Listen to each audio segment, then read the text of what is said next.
plains of Zaron. The humans of Koopa Keep struggle to stay alive as they are attacked by the wicked drow elves of Larnia. South Park: The Stick of Truth, the game, is very much like South Park: The television show. It's not afraid to use ideas from other sources, no matter if they're inspirations, parodies, or appropriated from pop culture. In doing so, The Stick of Truth will feel extremely familiar to both RPG fans and South Park fans. But if you happen to be both, then you're gonna get the most out of the experience. In order to save the humans, the Grand Wizard must get to the new kid before the drow elves can manipulate his mind and use him to take the sacred relic from human hands. For whomever controls the stick controls the universe.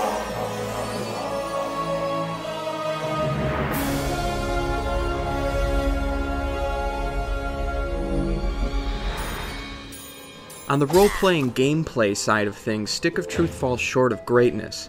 There's no challenging gameplay moments that stand out as great RPG feats, requiring you to outthink or intelligently overcome new mechanics. Instead, it's the ridiculous events that surround the adventure that are more likely to stick with you. Moments like fighting your way through an alien spaceship,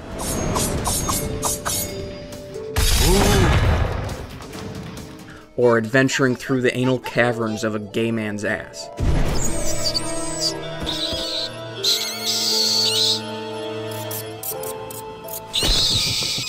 It's these moments and many others held within the story that give the Stick of Truth its lasting appeal. The story found in the game is like many RPGs. It starts off slow and progressively builds over a 12 to 15 hour journey. And in the beginning you discover that you're a new kid in town and there's a make-believe war going on between two groups of kids over the Stick of Truth. At first it plays out like an innocent, fun slice of life between a bunch of 4th graders. Craig, this is detention, okay? Stop looking at your watch because you're here for 3 hours, buddy, okay? Whatever. Now don't think your friends are gonna come bust you out this time, Craig.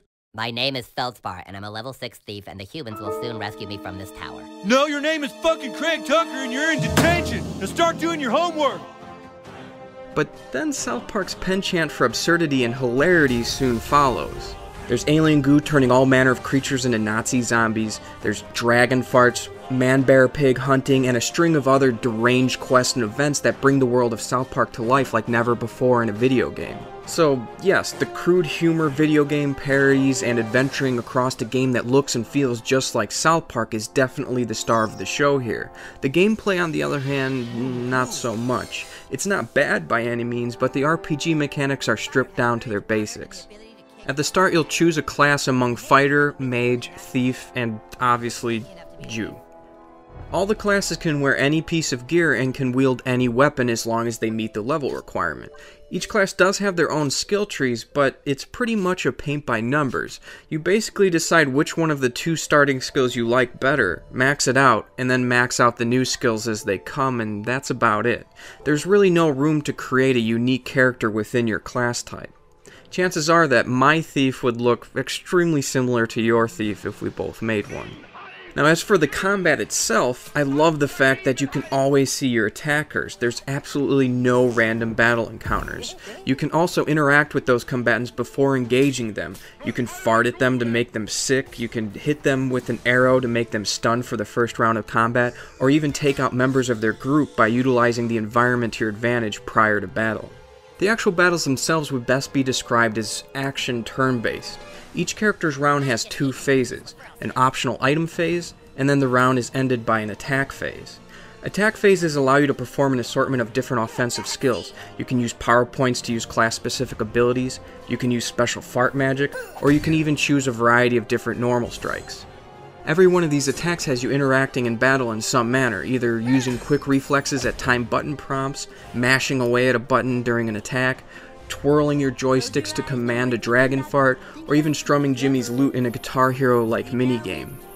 In addition to these turn-based interactions, combat does consist of some really interesting aspects like elemental weaknesses, armor and shield breaking, repost stances, bleeding effects, and things of that nature which keep combat engaging.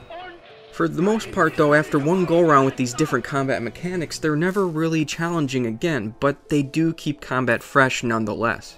Honestly though, some of the best parts of combat are simply watching them play out in a true South Park fashion, like watching Al Gore put you to sleep with a global warming presentation. How you like sitting through a whole presentation on global warming?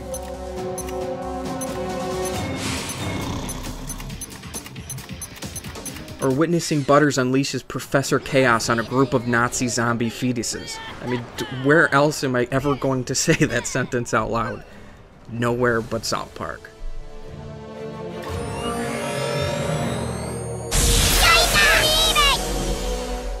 In the end, South Park: The Stick of Truth is more about the spectacle and the adventure held within than it is about how you get there. I did enjoy the RPG elements in combat quite a bit at times, but really the humor and crazy adventure that only South Park can deliver is what saw me through to the end.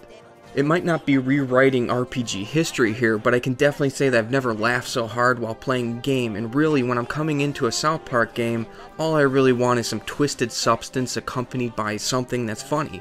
And South Park: The Stick of Truth delivers that in spades.